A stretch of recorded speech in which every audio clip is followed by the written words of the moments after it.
Salut et bienvenue au Mood des Benguistes. Aujourd'hui, nous parlerons de l'éducation des enfants en Occident. C'est pas la même chose qu'en Afrique. Vous verrez tout au long de cette vidéo également les femmes qui doivent apprendre, n'est-ce pas, à garder le calme dans leur foyer. On n'oublie pas aussi la riposte, ou du moins la grève de Post Canada.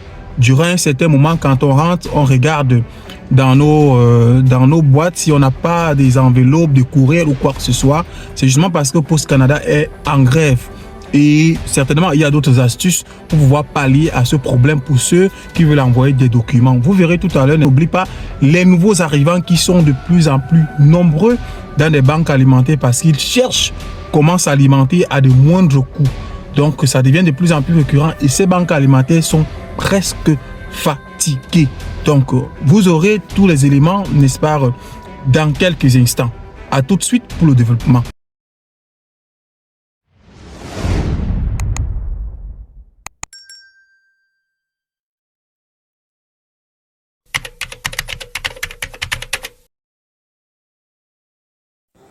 Voici des choses aussi qu'on ne vous dit pas au Canada. On ne vous dit pas quand on vient au Canada, vous risquez de perdre vos enfants. Oui. Oui. Vous risquez de perdre vos enfants. Parce que ici au Canada, éduquer les enfants, hey, c'est pas facile, c'est même impossible là. C'est pas facile d'éduquer les enfants.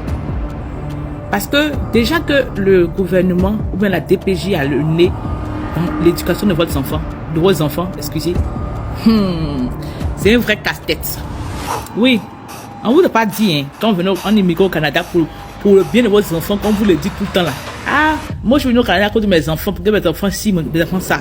On ne vous a pas dit que quand vous êtes venu au Canada avec vos enfants là, vous risquez de les perdre. Il y a des familles qui sont venues avec les enfants, aujourd'hui qui se retrouvent sans les enfants. Parce que ces enfants ont été retirés, ont été placés dans des familles d'accueil.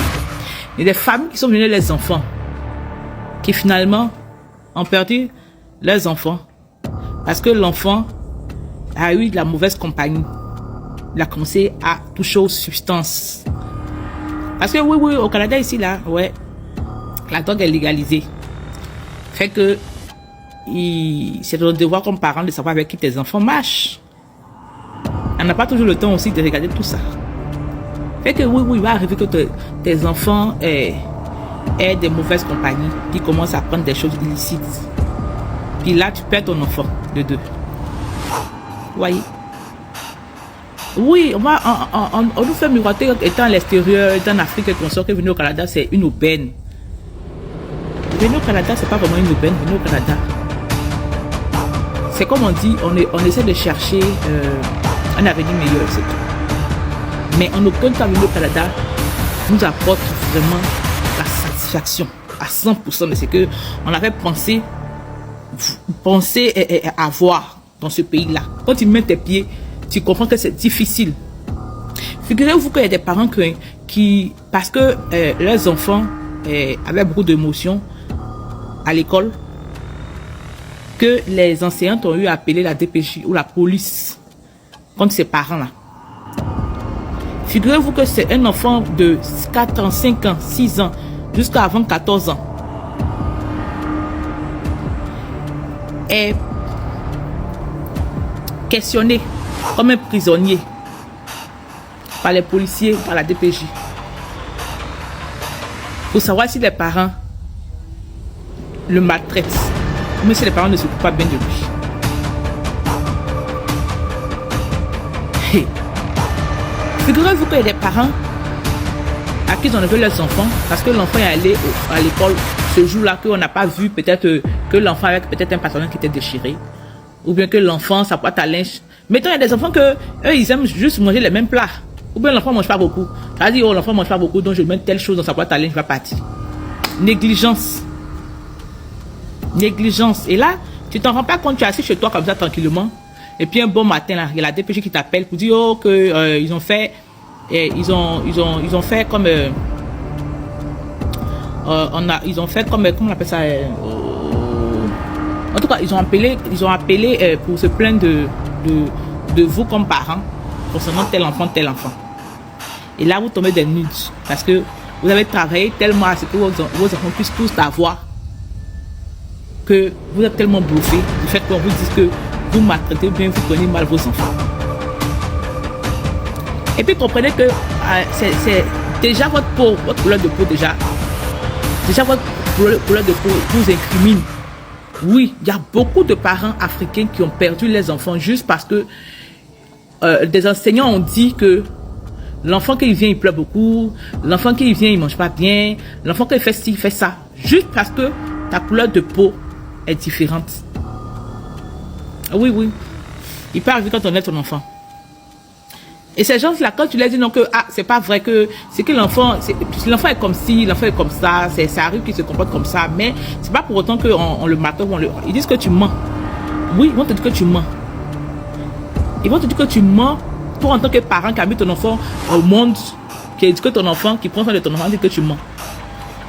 Et puis ils vont te pousser à bout, de sorte que jusqu'à ce que tu puisses faire quelque chose de pas bien là, et puis t'envoyer dans un autre niveau encore.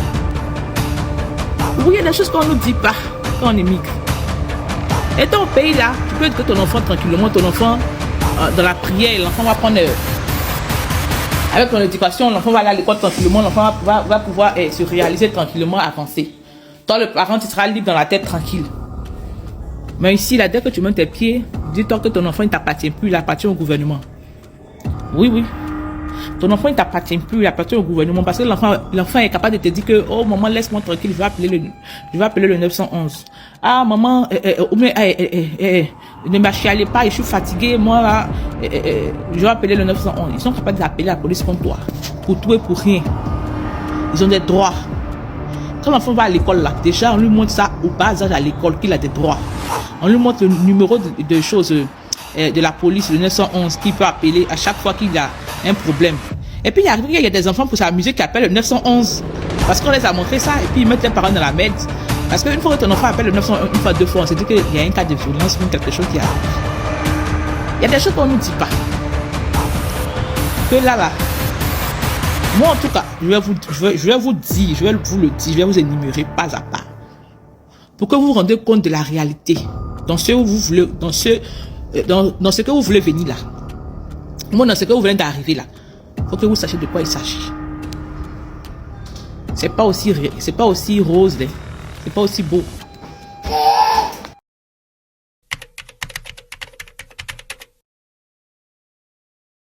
Une femme qui sait fermer sa bouche lorsque son partenaire lui parle, c'est une femme qui va réussir son foyer. Une femme qui sait se taire et laisser, ne pas trop chercher à avoir raison, toujours chercher le bon moment pour pouvoir expliquer les choses, c'est une femme qui va gagner le cœur de son mari. Une femme qui sait, même si elle a raison, attendre le bon moment. Montrer à son partenaire que c'est par respect que je me suis tue. Mais sinon, regarde un peu de ce côté. Son partenaire va avoir beaucoup de sagesse en elle. Il va commencer à lui faire confiance. Beaucoup de femmes aujourd'hui n'arrivent plus à gagner le cœur de leur mari parce qu'elles veulent montrer qu'elles sont fortes, parce qu'elles veulent toujours discuter, parce qu'elles veulent faire le bras de fer, parce qu'elles veulent montrer qu'elles connaissent, parce qu'elles veulent montrer qu'elles sont intelligentes.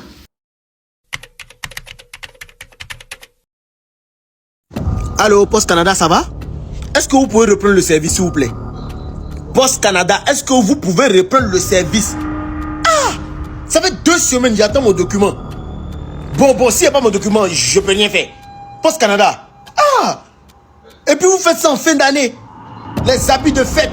Les Poste Canada. Mais non! C'est quelle grève qui finit pas? Ça fait 3 semaines, j'attends mon document. On dit non, en raison des tentantes du Poste Canada, en raison de la grève. C'est quelle grève on ne trouve pas un terrain d'entente? C'est pas terrain d'entente. Confiez tous les colis là à FedEx ou bien d'autres marques. C'est quoi même? Adriano peut enfin rentrer après plusieurs heures d'attente. Pour $7, ce réfugié cubain va obtenir un panier alimentaire d'une valeur de $65. Cuando yo llego, me recibe mi tía. Je viens ici depuis 1 mois avec ma tante qui m'héberge, ça nous aide beaucoup, dit-il. Arrivé au Québec il y a 2 mois, il vient ici chaque semaine et il n'est pas le seul. Certains ont attendu 5 heures pour recevoir leur panier de nourriture. Vous pouvez rentrer.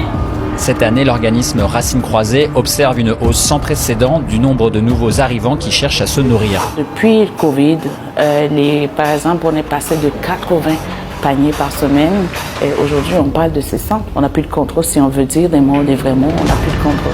Les nouveaux arrivants sont de plus en plus nombreux dans les banques alimentaires. À Montréal, c'est plus de 4 personnes sur 10 selon Moisson Montréal. Dans l'ensemble du Québec, près d'un tiers des bénéficiaires sont des nouveaux arrivants.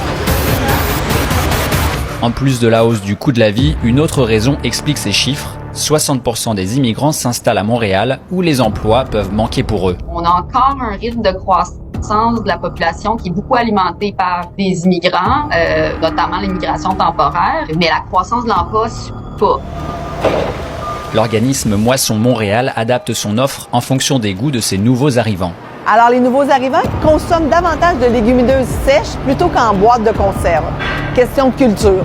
Alors ça, c'est une denrée qui est difficile à obtenir, mais c'est quelque chose sur lequel on travaille pour essayer d'en avoir le plus possible. Moisson Montréal n'a jamais distribué autant de nourriture, 19 millions de kilos l'an dernier, une hausse de 30% en seulement 5 ans. Je suppose certainement que vous avez beaucoup appris, vous avez aimé surtout un épisode, n'est-ce pas, de ce programme. N'hésitez surtout pas, likez, abonnez-vous, commentez, mais partagez à vos proches pour qu'ils puissent comprendre la réalité que vivent certaines personnes en Occident. On se donne juste rendez-vous la prochaine fois pour un nouvel épisode pour vous informer, vous divertir, vous faire marrer. À très vite, bye bye.